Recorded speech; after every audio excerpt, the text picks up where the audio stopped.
व्यवसाय म्हणलं ना आपण दुप्पट झाल्याशिवाय माणूस जाऊ शकत नाही. ज्याला म्हणजे एकदम म्हणजे माझ्या भाषेत जर सांगायचं म्हणलं तर ज्याला काही रिस्क घ्यायची नाही त्यांनी नोकरी करावी. ज्याला रिस्क घ्यायची त्यांनी व्यवसाय करावा. एक सोप्या भाषेत सांगायचं म्हणलं तर त्या पद्धतीने मग काय होतं की रोज चॅलेंजेस असतात. रोज अकाउंटमध्ये कधी कधी पैसा नसतो पण समोरच्याला शब्द द्यायचा असतो, त्याला द्यावा पण लागतो. मग त्या केसमध्ये आपले रिलेशन कुठेतरी कामाला लागते, तर त्यापुरते उष्णे घेऊन पैसे आणावं लागतात. पण हे सगळ्या गोष्टी करतच माणूस, कारण तुमच्या थीममध्ये जर असेल, तुमच्या जर इथून प्रयत्न असेल की आपल्याला ह्या माणसाला मदत करायची किंवा याला वर आणायचं आहे, तर मग तुम्ही त्यासाठी काही पण करा. आता आम्ही तिघांनी पण ब्रिकेटच्या गाड्या भरल्यात, पण ब्रिकेट मशीन पण चालवलं आहे स्वतः. कन्व्हेअरला लेबर नाही मिळालं तर आम्ही स्वतः काम केलं आहे. इथपर्यंत सगळ्या गोष्टी करत करत मग ते रनिंगला आलं. बरंच काही गमवलं, परंतु ह्या क्षणाला तुम्ही बरंच काही कमवलं. परंतु हे सगळं कमवताना बरंच काही गमवलं. एक तुमच्या आयुष्यातला एक प्रसंग आहे की तुम्हाला एका अशा टप्प्यावर आत्महत्या करण्यासाठी सुद्धा तुम्हाला असं वाटलं की तो विचार देखील तुमच्या मनामध्ये आला. तो प्रसंग असा आहे की मी म्हणजे मला आता डोळ्यात पाणी येतं आहे, पाणी येतं मी बघतोय डोळ्यात पाणी येतं आहे त्या गोष्टीचं की असे प्रसंग आयुष्यात आलेत. आणि ते प्रसंग म्हणजे ते फक्त मी मिटवू शकलो माझ्या मित्रत्वामुळं. माझ्याकडं त्यावेळी 50 लाख रुपयाचं कर्ज झालं. 50 लाख म्हणजे आता जरी मी कोटीत टर्नओव्हर करत असेल तर त्यावेळेस ते 50 लाख म्हणजे माझ्यावर कोटीचे पुढचे होते.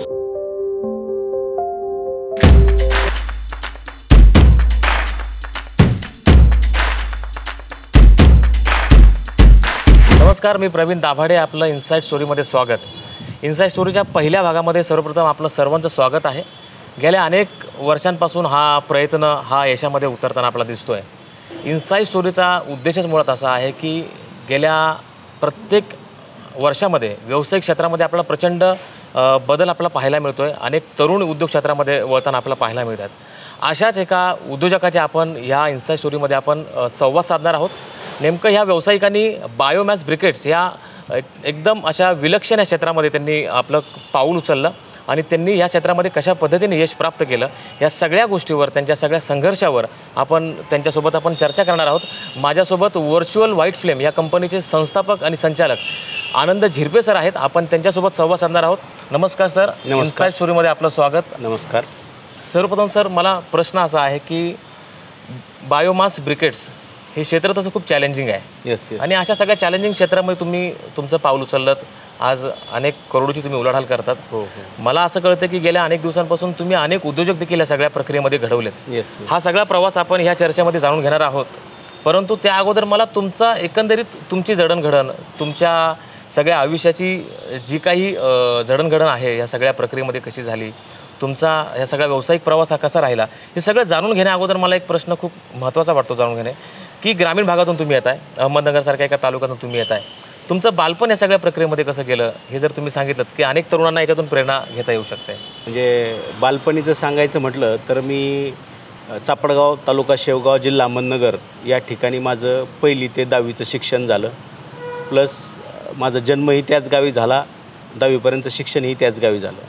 त्या ठिकाणी सांगायचं म्हटलं तर खरं म्हणजे आई आणि वडिलांनी जे काय संस्कार आमच्यावर केले त्यामुळं आम्ही ज्या कुटुंबांशी किंवा ज्या लोकांशी कनेक्टेड होतो त्या लोकांचेच आमच्यावर प्रभाव पडला गेला. आमच्यावर जो काय त्या गावात असताना जे काही कुटुंब होते त्यात काही म्हणजे ब्राह्मण कुटुंब होते की जिथं आम्हाला आई रोज त्यांचे एक आमच्याकडे देशपांडे सर म्हणून होते, त्यांचे वडील अंध होते, पूर्णपणे अंध होते, पण त्यांच्या भगवद्गीता मुखत पाठ होती, त्यांचं विष्णू सहस्रनाम पाठ असायचं, त्यांचे भगवद्गीतेचे अध्याय वगैरे ते सकाळी त्यांचं चालू झालं किंवा संध्याकाळी हरिपाठ असेल तर आईचं ते कंटिन्यू सांगणं असायचं. आम्ही छोटे असताना की जा दादाचा चालू झालं, दादाचा हरिपाठ चालू झाला, दादाचं सहस्रनाम चालू झालं, तुम्ही जा तिथं पटकन म्हणायला जा, हे करायला जा.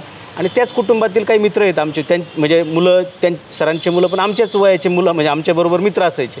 मग ते सगळ्या गोष्टीचं पूर्ण प्रभाव. आणि ज्या ठिकाणी मी राहत होतो त्या ठिकाणी शेजारी म्हणजे वडील शिक्षक होते, तर सगळे असे एक मोठा वाडा होता त्या, आणि सगळे जे किरायदार किंवा आपण रेंटेड राहणारे भाडेकरू होते ते सगळे आमच्यासारखेच नोकरदार कुटुंबातले होते. त्याच्यात त्या लोकांचं पण पूर्णपणे म्हणजे एकदम असं फॅमिलियर वातावरण असायचं. आणि प्रत्येकाला की माझे आईवडील म्हणून नाही, ते जरी असतील तरी तितकाच धाक आम्हाला असायचा की आपल्याला आपण काही चुकीचं करत नाही ना. हे जे बालपणीच सुरुवात झाली ती शालेय जीवनात पण सुरुवात झाली. वडील शिक्षक असल्यानंतर ज्यावेळेस मी शाळेत जायचो त्यावेळेस ते शिक्षक पण वडिलांचे मित्र असायचे ना.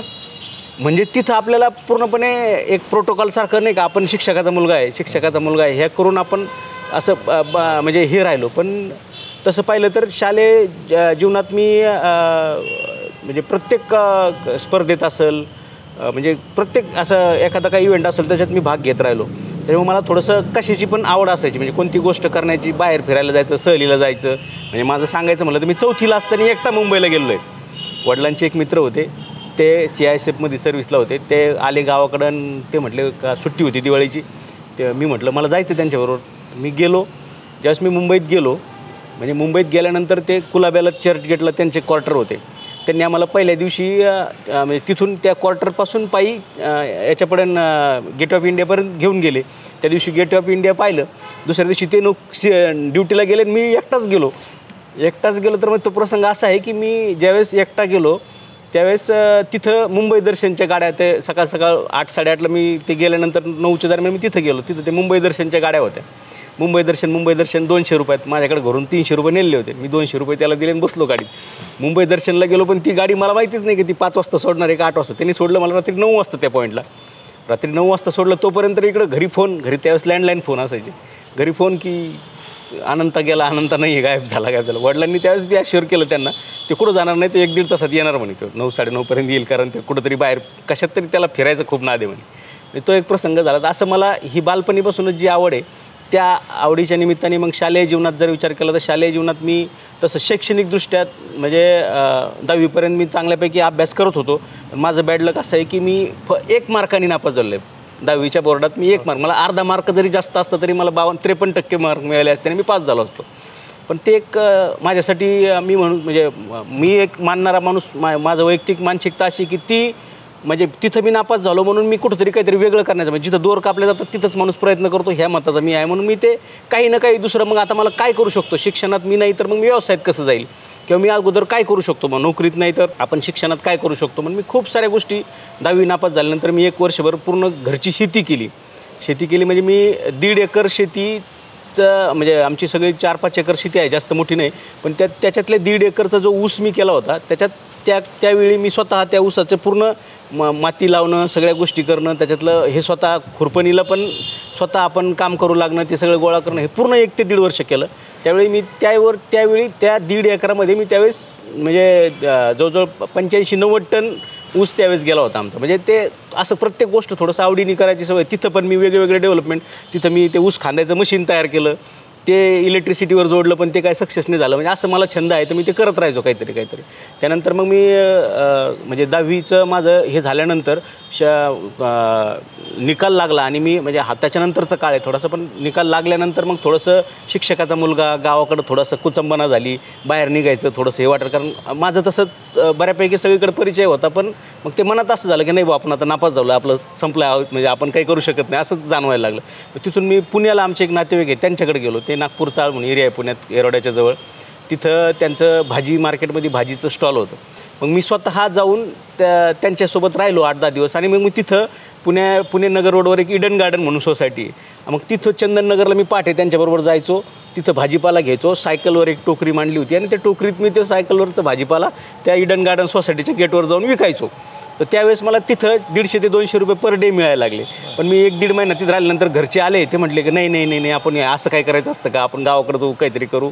मग परत गावाकडं आलो. तर मग मी माझे एक मित्र होते, गणेश देशपांडे म्हणून, रमेश देशपांडे, 2 जण भाऊ होते.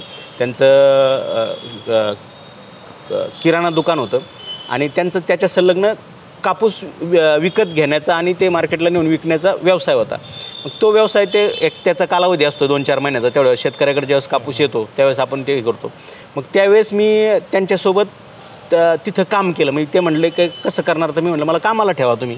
मग मी त्या सीझनमध्ये त्यांच्याकडे कामाला राहिल्यानंतर कसं की माझं लोकांशी परिचय होता. मग मी ते कापूस घेणं, शेतकऱ्याचा कापूस काटा करून घेणं, त्याची गाडी भरणं, ते गाडीला लेबर नसेल तर आपण स्वतः तुडू लागणं, हे सगळ्या गोष्टी करून मी ते काम पण एक सीझनला केलं. त्या सीझनमध्ये मी त्यांच्याकडून साधारणतः त्या वर्षी त्यांनी मला 60,000 रुपये दिले.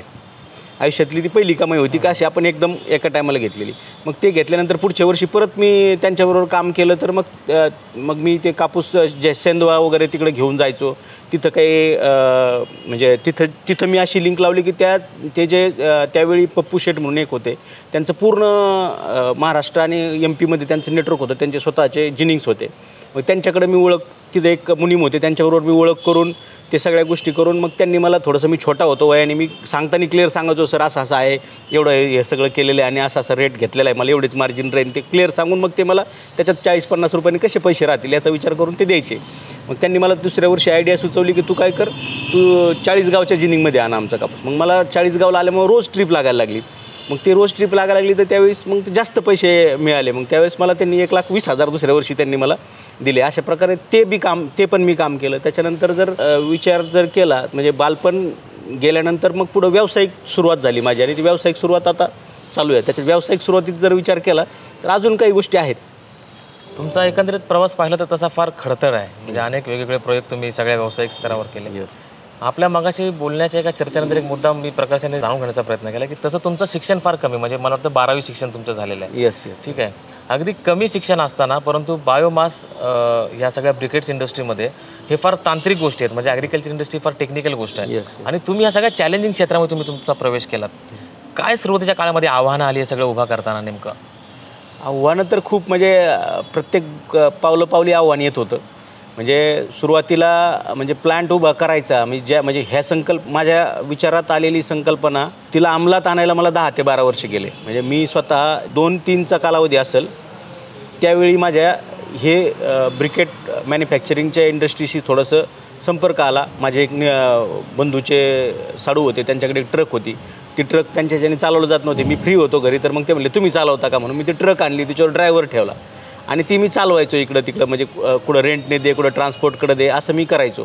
मग त्यात करत असताना आमच्याच गावातील एक रमेश शेठ भंडारी म्हणून आहेत, ते या उद्योगामध्ये त्यांनी मोठं त्यांचं प्रस्तुत तयार केलेलं आहे. तर ते त्यांच्या इंडस्ट्रीमध्ये आम्ही बगॅसचं ट्रान्सपोर्ट करायचो किंवा मग त्यावेळी आष्टी वगैरे तिकडं चारा छावण्या होत्या, त्याचं जे वेस्टेज असेल ते उचलून आम्ही ते ट्रकमध्ये भरून तिथं आणायचो. तर त्यावेळेस ते ड्रायव्हरबरोबर मी कधीतरी जायचो त्या ट्रान्झिटमध्ये. मग ते पाहत असताना मी विचार केला की हे आणून काय होतं आहे. तर त्यांनी त्याच वेळी आम्हाला ते बनवलेल्या ब्रिकेट्सचं पण एक ट्रान्सपोर्टेशन रोयासाठी दिलं. मग ते गाडीमध्ये बसून मला तिकडं जाण्याचा पण योग आला. मग ह्या सगळ्या गोष्टी पाहण्यात आल्यावर मी म्हणलं आपण हे आपल्या संकल्पना आपण हे करू शकतो बाबा. मग मी परत ते इंडस्ट्रीत पाहण्यासाठी गेलो एक दिवस. तर त्यावेळेस मला तिथं ज्यावेळेस माहिती मिळाली की ठीक आहे बाबा, मशीन पाहिल्यानंतर आपण करू शकतो आहे, पण त्याच्यासाठी लागणारं भांडवल आपल्याकडे उपलब्ध नव्हतं. कारण वडिलांची तशी फायनान्शियली एवढी का आपली घरची कॅपॅसिटी नव्हती. मग त्या गोष्टीचा विचार करून ती संकल्पना फक्त विचारातच राहिली.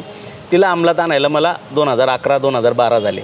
2011-12 साली मी हे सगळं करत असतानाच मी पेट्रोल पंप चालवायचो. पेट्रोल पंप चालवत असताना मग सचिन सर, बलराम सर आणि आम्ही रोज एकत्र बसायचो. संध्याकाळी बसलं की मग आपल्याला काहीतरी करायचं आहे. ह्या संकल्पनेत मी सांगितलं की मी असा एक उद्योग पाहिलेला आहे, तो आपल्या एरियात चालू शकतो. आपण इथंच वर्क करतो, इथल्या इथं आपण त्याचं प्रोडक्शन करून बाहेर विकू शकतो, म्हणून आपण तो इंडस्ट्री चालू करूया. त्याच्यावर विचार झाला. मग आम्ही आम्ही अगोदर फूड इंडस्ट्रीमध्ये घुसायचा विचार केला. फूड इंडस्ट्रीमध्ये जाऊ. आम्ही चकोते फूड्स वगैरे लातूरला तिथपर्यंत जाऊन व्हिजिट करून आलो.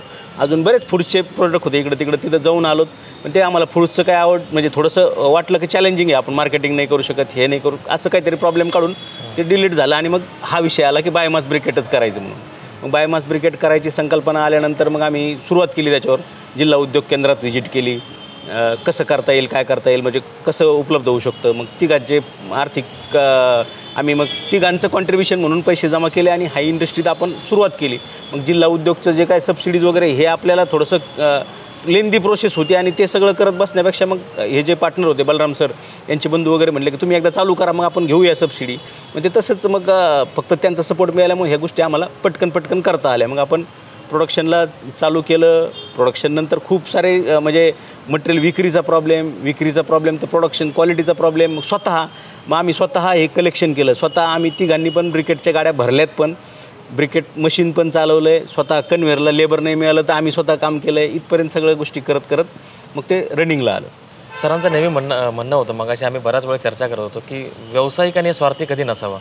तो निस्वार्थपणे जर कोणतंही काम करत असेल तर त्याचं नेटवर्क एक्सपांड करणं फार सोयीस्कर होतं आणि सहजपणे नेटवर्किंग आपलं करता येतं. गेल्या अनेक वर्षांपासून तुम्ही जवळपास 20 ते 25 उद्योजकांना घडवलात.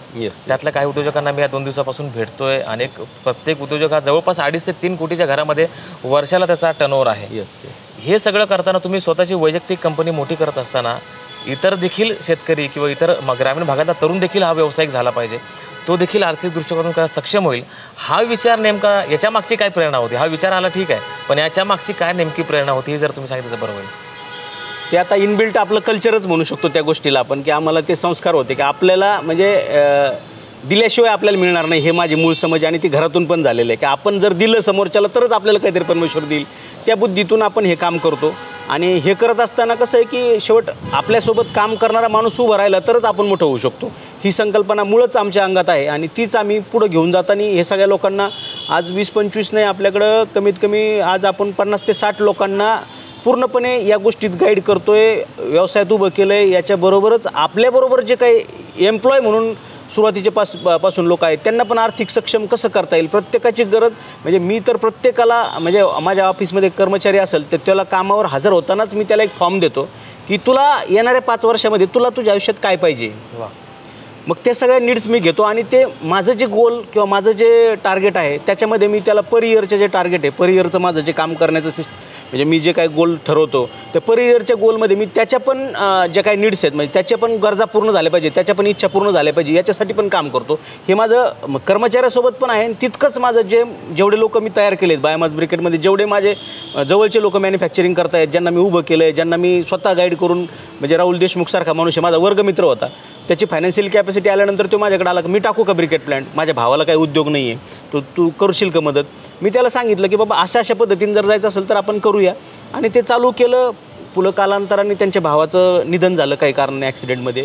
त्याच्यानंतर मग आता तिथं परत मला जास्त वेळ देऊन काम करावं लागतं, पण मित्र म्हणून आपण सगळं करतो तर तेवढी जबाबदारी आपण सुरुवातीला घेतली तर शेवटपर्यंत घेणं आपलं काम आहे. त्यामुळे मी ते सगळ्या गोष्टी करत राहतो आणि त्याच्या मला एक छंद आहे की माणसं जोडत राहणं, हे माझा एक मूळ कला आहे आणि तो छंद पण आहे. ते जोडत असताना मी आज म्हणजे अधिकारी असतील, कंपनीचे परचेस मॅनेजर असतील, यांच्याबरोबर फक्त व्यावसायिक नातं न ठेवता वैयक्तिक लेवलचं नातं पण मी तयार करू शकतो. म्हणजे तयार केलं आहे मी बऱ्याच ठिकाणी की जे लोकांना मी म्हणजे एक म्हणजे फक्त अनंता झिरपे नाव नसून ते एक वेगळ्या प्रकारची अटॅचमेंट आहे असं त्या लोकांना जाणवतं आणि त्याचे मला फिलिंग पण येतात. खूप गोष्टी अशा आहेत की जे आपण एक परचेस मॅनेजर म्हणून त्यांच्याकडे जातो, त्यांच्याकडे जाताना आपली प्रत्येकाची पाहण्याची त्यांच्याकडची प्रतिमा जी असती की परचेस मॅनेजर आहे आता तो आपल्याला असंच करणार, ह्या भूमिकेत मी कधी नसतो. मी जरी कोणी मला म्हणजे मी आज कितीतरी कंपन्या अशा आहेत की त्या कंपनीच्या गेटवरून मी कमीत कमी 50-50 वेळेस पाठीमागं आलेलो आहे, पण मी आज तिथं चांगल्या प्रकारे काम करतो. तर हे आपल्याला म्हणजे पहिल्यापासूनच शिकवण आहे की आपल्याला संयमानेच काम घ्यायचं आहे आणि संयमाने केलं किंवा त्यांच्या सोयीने केलं, समोरच्याच्या गरजा पूर्ण केलं तरच आपण सक्षम होऊ शकतो किंवा चांगल्या प्रकारे काम करू शकतो. ही माझं मूळतः समज झाली म्हणून मी त्या प्रकारे काम करायला सुरुवात केली आणि करतोय. खरं तर नेहमीच कोणतंही यश हे सहज मिळत नाही. कोणतं यश मिळवताना खूप काही गमावल्यानंतर बरंच काही मिळतं असं म्हटलं जातं. तुमच्या आयुष्यात देखील असे काही प्रसंग आलेत? आपल्या चर्चेमध्ये मी बघितलं की बरंच काही गमावलं परंतु ह्या क्षणाला तुम्ही बरंच काही कमवलं, परंतु हे सगळं कमवताना बरंच काही गमावलं. एक तुमच्या आयुष्यातला एक प्रसंग आहे की तुम्हाला एका अशा टप्प्यावर आत्महत्या करण्यासाठी सुद्धा तुम्हाला असं वाटलं की तो विचार देखील तुमच्या मनामध्ये आला. काय नेमका तो प्रसंग होता किंवा त्यातून तुम्ही कशा पद्धतीने बाहेर निघाला सगळ्या ह्याच्यातून?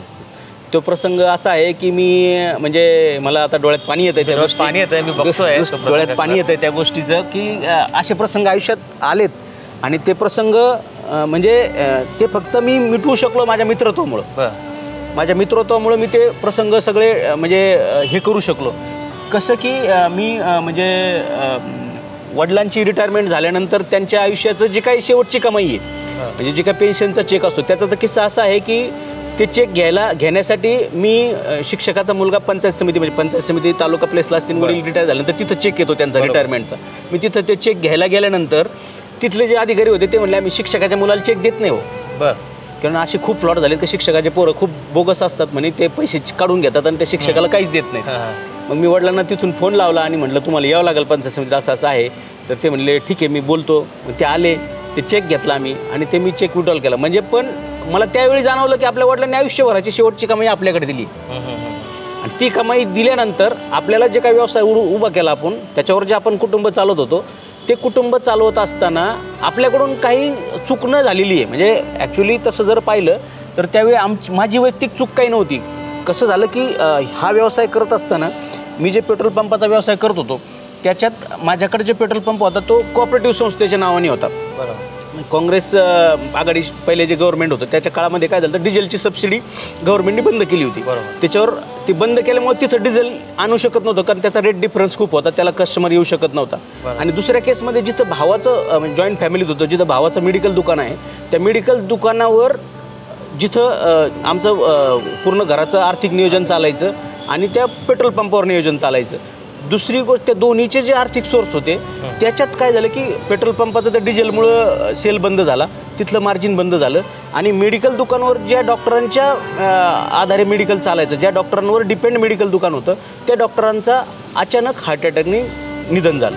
म्हणजे दोन्हीही व्यवसाय माझे ॲट ए टाईम तेवढ्या 1 महिनाभराच्या पिरियडमध्ये कम्प्लिटली बंद झाले. त्याच्यात आपण चुकीच्या मार्गाने काही केलं नव्हतं किंवा आपण चुकीचं काही करत बी नव्हतं, पण त्या 2 इन्सिडेंट्सनी काय झालं की जनरल मिडल क्लास फॅमिलीच्या माणसाला थोडा जर धक्का लागला तर कसं हाल होतात ते तुम्हाला आयडिया असेल. मग त्या केसमध्ये मी काय झालं की मला आहे त्या गोष्टी 4 वर्षापर्यंत पुढं न्यावं लागल्या. आणि त्यासाठी मी पैसे उपलब्ध करू शकत नव्हतो, कारण ब्रिकेट प्लांट हा बी त्यावेळी नेटकाच नवीन टाकला होता, नवीन सुरू केला होता.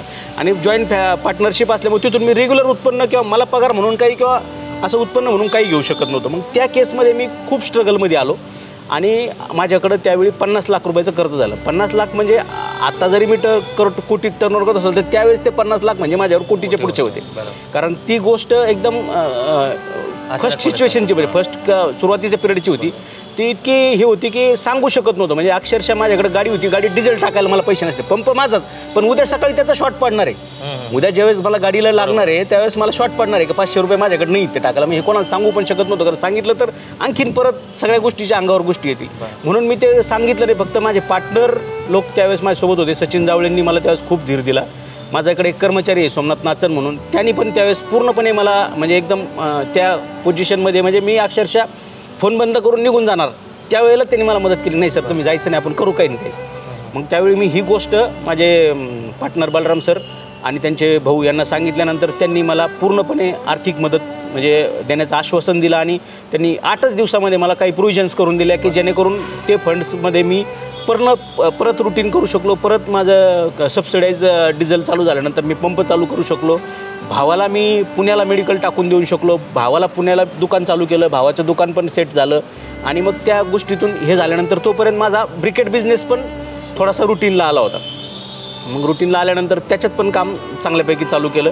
आणि ह्या सगळ्या गोष्टीचं स्ट्रगल असं होतं की म्हणजे एक सिच्युएशन अशी होती की म्हणजे खिशात 200 रुपये पण नाही आहेत, पण समोरच्याला आपण सांगू शकत नाही माझ्याकडे 200 रुपये नाही आहेत. कारण त्या सिच्युएशनला कस्टमर असो किंवा आपल्याला ब्रिकेटचा सेल करायचा असो किंवा घरातली अडचण असो किंवा पैशाची अडचण किंवा वडिलांनी किंवा घरच्यांनी कोणी त्यांची नीड असेल, ह्या कोणत्याच गोष्टीला पैसे नव्हते, पण मी सांगू शकत नव्हतो कोणाला. कारण मला दुःख काय होतं की वडिलांनी आपल्याला जी काही कमाई केली ती सगळी त्यांची कमाई, त्यांच्याकडे तर काही नाही हे आपल्याला ऑलरेडीच माहीत होतं. मग ह्या सगळ्या गोष्टीला तोंड देताना मला एक पार्टनर म्हणून माझे दोन्ही पार्टनर आणि त्यांचे कुटुंबीय यांनी जी साथ दिली तिचं मी म्हणजे विसर होणार नाही. ह्या पद्धतीत मी आज हे करतो. तुम्हाला देखील तो अनुभव खूप प्रचंड विलक्षण आहे. तुमचा अनुभव खूप खरंच प्रचंड विलक्षण आहे. डोळ्यात अश्रू येण्यासारखे चालू आहेत. अनेक तरुणांना प्रेरणा देणारे देखील हे सगळे अनुभव आहेत. एक गोष्ट आपण प्रकर्षाने बघतोय अलीकडच्या काळामध्ये, म्हणजे जग जितकं भांडवली होत चाललं आहे, जितकं 21व्या शतकात प्रगतशील होत चाललं आहे तांत्रिकदृष्ट्या, भावना आणि व्यवहार याचं कधीच मिश्रण होऊन देत नाही, विशेष करून व्यवसायामध्ये. परंतु तुमचे कर्मचारी, तुमच्यासोबत असणारा स्टाफ, तुमचे सगळे सहकारी व्यावहारिक हे सगळं होत असताना मात्र ते सगळे तुमच्यासोबत अगदी पुलकिनी आणि प्रेमाने संबंध जोडून आहेत. तरी व्यावहारिक आणि भावनेची जोड तुम्ही कशा पद्धतीने यशस्वी करू शकलात? काय नेमकं समीकरण आहे? यामध्ये मी प्रत्येक कर्मचाऱ्याला असेल किंवा प्रत्येक माझ्या मॅन्युफॅक्चररला असेल, जो कोण असेल माझ्याबरोबर अटॅच झालेला, त्याला मी म्हणजे माझं सांगणं असतं, बोलण्यातून जातं माझ्या, मला तुमच्याबरोबर जी अटॅचमेंट पाहिजे मला ती डोक्यातून नको आहे, मला ती हृदयातून पाहिजे, असं माझं कायम सांगणं असतं. की मला माणूस इथून जोडायलाच आवडतो. मला कोणी असेल म्हणजे अधिकारी असेल, इंजिनिअरिंग म्हणजे समजा कंपनीत जरी गेलो तरी माझ्या आता खूप साऱ्या कंपन्यात मी व्हेंडर आहे. म्हणजे माझं जर मधला काळ जर तुम्ही पाहिलं तर आज आपण जरी 25 करोडला असतो तर आपण 48 करोडपर्यंत बिझनेस केलेला आहे. मी स्वतः त्यावेळेस सेल्स पाहायचो, एकटाच पाहायचो प्रत्येक ठिकाणी. पण ह्या सगळ्या गोष्टीचा बॅलन्स करता नाही आला. म्हणजे आम्ही आपट दुपट खूप झाली आणि व्यवसाय म्हणलं ना आपट दुपट झाल्याशिवाय माणूस जाऊ शकत नाही. ज्याला म्हणजे एकदम म्हणजे माझ्या भाषेत जर सांगायचं म्हणलं तर ज्याला काही म्हणजे रिस्क घ्यायची नाही त्यांनी नोकरी करावी. ज्याला रिस्क घ्यायची त्यांनी व्यवसाय करावा.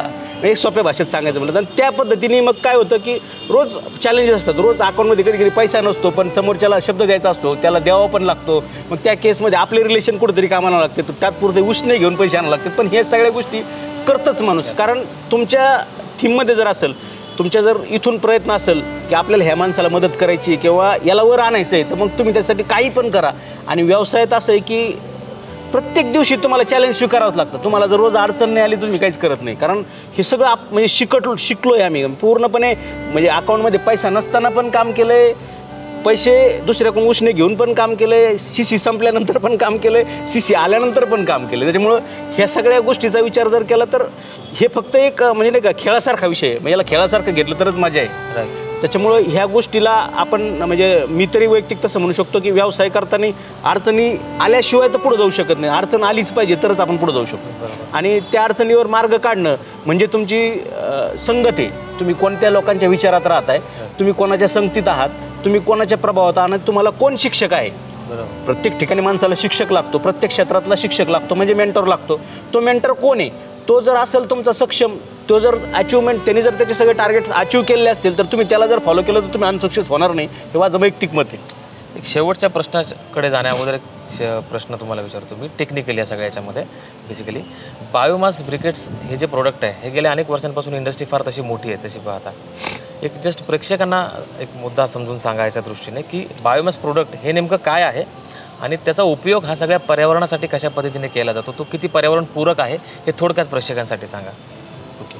बायोमास ब्रिकेट हे मूळतः ॲग्रिकल्चर वेस्टेजपासून बनवलं जाणारं एक फ्युअल आहे, जे की शेतातलं कोणत्याही प्रकारचं जे काही वेस्टेज असेल, ॲग्रिकल्चर वेस्टेज कोणतंही असो. तुम्ही आता हे लॉनवर बसला पण तो लॉनचं जे गवत कटिंग केलं जातं ते पण ड्राय झाल्यानंतर ते पण आपण बायोमासमध्ये वापरू शकतो. किंवा शेतातलं कोणतंही पीक असेल, कपाशी असेल, तुमचं म्हणजे सोयाबीन असेल, तूर असेल, मक्का असेल, हरभरा असेल, ऊसाचं पीक असेल, ह्या सगळ्या पिकांपासून वेस्टेज निघतं. ते वेस्टेज वापरून आपण बायोमास ब्रिकेटची निर्मिती करतो. बायोमास ब्रिकेट हा मूळतः एक पर्यावरणपूरक इंधन असलेला विषय आहे. बायोमास ब्रिकेट पर्यावरणाला पूर्णपणे पूरक आहे. म्हणजे त्याच्यातून कोणत्याही प्रकारचं कार्बन उत्सर्जन होत नाही, त्याच्यावरून पर्यावरणाला कोणत्याही प्रकारचे दुष्परिणाम होत नाहीत. मानवी म्हणजे जीवकल्याण, जेवढं पृथ्वीवर जीवकल्याण आहे त्या जीवकल्याणाच्या कोणत्याही हानीसाठी बायोमास ब्रिकेट म्हणजे हे नाही आहे, म्हणजे त्याची हानी होत नाही, त्याची हानी होत नाही आहे. कोणत्याही जीवकल्याणाची त्याच्यामुळे हानी होत नाही. इतकं पूरक प्रोडक्ट आहे. ते प्रोडक्ट आपण निर्मिती करतो याचा आपल्याला मूळतःच अभिमान आहे की आपल्याला हेच तर करायचं आहे की आपण पैसे कमावतोय हा नाही आहे, आपण सगळ्यांना जगवतोय हा पण त्याच्यामागचा आपला कन्सेप्ट. आणि त्याच्यात जाऊन पुढे जाऊन आपल्याला खूप काम करायची इच्छा आहे. म्हणजे माझी तर महाराष्ट्रातले असतील, महाराष्ट्राबाहेरचे असतील, जे काही तरुण उद्योजक आहेत, ज्यांना तरुणांना याच्यात व्यवसायात यायचं आहे आणि ज्यांना व्यवसाय करून काहीतरी चांगल्या पद्धतीचा व्यवसाय करायचा, इथिकल व्यवसाय, म्हणजे आपल्याला माणसं घडवायची आहेत. माणसं घडले तर तुमचं सिस्टम उभं राहील, सिस्टम उभं राहिली तर तुम्ही एक एम्पायर उभं राहील, एम्पायर झालं तर मग तुम्ही सगळ्यांसाठी काम करू शकता आणि ते सगळ्यांचीच प्रगती त्याच्यात होईल.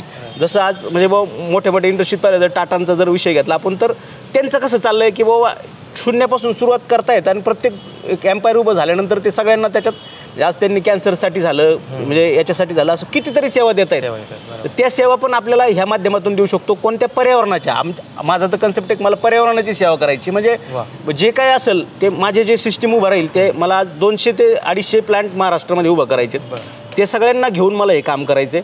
आणि त्याच्यामध्ये जे काही गव्हर्नमेंट बरोबर असतील, जे काही दुसऱ्या प्रायव्हेट एजन्सीज किंवा प्रायव्हेट NGOज असतील त्यांच्याबरोबर मिळून मला एक वेगळ्या प्रकारचं बायोमासमध्ये काम करून याच्यातून आर्थिक अर्थ तर भेटणारच, म्हणजे पैसे तर भेटतील पण पैशाबरोबरच पर्यावरणाचं पण काम हे माझ्याबरोबर जे जोडलेली टीम राहील यांच्याकडून होईल एवढं मी अपेक्षा बाळगतो.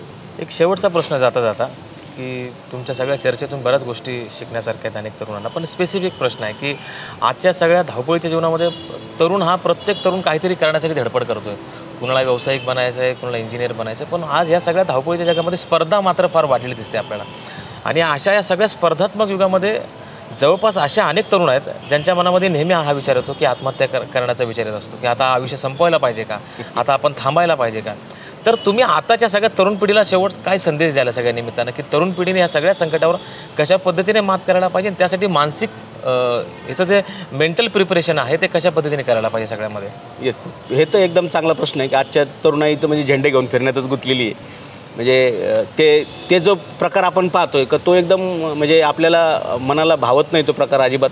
पण याच्यात तरुणाईनी म्हणजे सगळ्यात महत्त्वाचं म्हणजे तुम्ही कोणाच्या संगतीत आहेत याच्यावर त्याला संगत गुण चांगला कसा लागेल हे घरच्यांनी पण लक्ष दिलं पाहिजे आणि त्यांनी वैयक्तिक त्याचं आयुष्यात घडवायचं आहे. तर त्यांनी त्या लोकांच्या संगतीत राहणं, चांगल्या विचारांच्या संगतीत राहणं, चांगल्या विचारावाल्यास आपल्यापेक्षा ज्या गोष्टीकडे आपल्याला आकर्षित करायचं, समजा त्याला व्यवसाय करायचा आहे तर ते व्यवसायात सक्सेस लोकांना त्यांनी भेटलं पाहिजे, त्यांनी त्यांच्याबरोबर काम केलं पाहिजे. त्यांना भेटून आता मी वैयक्तिक माझ्या आयुष्यात मी माझ्या क्षेत्रातलेच नाही, मी कोणत्याही क्षेत्रातलं प्रत्येक महिन्याला माझं एक टार्गेट असतं की प्रत्येक महिन्याला एक यशस्वी माणसाला मी जाऊन भेटणार. काहीच नाही, ते ओळखीचे नसतील तर मी बळच ओळख काढणार, जाऊन भेटणार आणि मी त्यांच्याकडून 2 गोष्टी घ्यायला शिकायलाच भेटणार. आणि समोरच्या माणसाला पण चांगलं वाटतं आपण गेल्यानंतर की तो पण आपल्याला एक चांगल्या प्रकारचं एक तरी क्ल्यू देतो जो आपल्या रेग्युलर जीवनात रोज कामाला येतो. मग तीच गोष्ट त्या लोकांनी आज तरुणाई काय होतं आहे, मोबाईल आणि हे सगळ्या गोष्टी किंवा याच्यात सगळ्यात महत्त्वाचं काही व्यसनाधीनता नको आहे. तुम्हाला कोणत्या प्रकारचं व्यसन नको लागायला. तुम्ही संगतीत ज्याचे आहे त्यानुसार तुम्हाला व्यसन लागणार नाही याची मी हमी देतो. तुम्ही जर संगतीत चुकीच्या लोकांचं असेल तर तुम्हाला व्यसन लागेल, तुम्ही संगतीत चांगल्या लोकांचे असेल तर तुम्हाला व्यसन लागणार नाही, कारण तुम्ही चांगलेच विचार घेऊन जाणार ना. रोजचं वाचन करा, रोजचं हे करा. म्हणजे तरुणांना तर मी तर सांगाल की बाबा तुम्ही बाकीच्या गोष्टीकडे आकर्षित होण्यापेक्षा तुमचं जे टार्गेट आहे त्याच्यावर आकर्षित व्हा आणि त्या ध्येयाने प्रेरित व्हा. अडचणी तर प्रत्येक ठिकाणी येणार आहेत, ज्याला अडचण नाही त्याचं कामच नाही होणार, पण ज्याला अडचण येते तोच पुढे जाऊ शकतो, एवढं पक्क कळून गेलं आत्तापर्यंतच्या प्रवासात. त्याच्यामुळं असं वाटतं की तरुणांनी तरी व्यवसायाकडे वळलं तर आणखी चांगलं, कारण दिवसेंदिवस नोकरी नाही आहे. किंवा वडापावचा गाडा जरी लावला त्यांनी आणि लोकेशन त्याला अभ्यास करावा लागेल की कोणत्या लोकेशनला. शेवट व्यवसाय करताना तुम्हाला तुमचं नीड कळली पाहिजे, तुम्हाला काय केल्यानंतर काय होणार आहे. मग त्या गोष्टी जर तुम्ही समजून घेतल्या तर कोणताही व्यवसाय केला तर तुम्ही उपाशी राहू शकत नाही, एवढं पक्क आहे. निश्चितपणे तरुणांनी खरंच आजच्या सगळ्या कालखंडामध्ये ज्यावेळेस आपल्या मनामध्ये जेव्हा आत्महत्येचा विचार येतो त्यावेळेस निश्चितपणे आपण हा आत्महत्येचा विचार थांबवण्यासाठी आपलं जे ॲडिक्शन आहे, आपली संगत आहे, नेहमीचं वाचन आहे, या सगळ्या गोष्टी आपल्या विचाराला वेगळ्या पद्धतीचा एक प्रवाह देण्यासाठी मदत करतात. आनंद सरांसोबत गप्पा मारून खरंच खूप मजा आली. खूप बरं वाटलं की आपण आपल्या आयुष्यातले खूप महत्त्वाचे प्रसंग आमच्यासोबत शेअर केलेत. या इन्साईट स्टोरीच्या माध्यमातून आपल्या आयुष्यातली जी इन्साईट स्टोरी आहे ती आपण या सगळ्या जगासमोर आणलीत आणि अनेकांना ती प्रेरणा देणारी आहे अशी या ठिकाणी अपेक्षा व्यक्त करतो. आणि तुमचं खूप खूप आभार, खूप खूप धन्यवाद की आपण इन्साईट स्टोरीमध्ये आपला वेळ दिल्याबद्दल. धन्यवाद.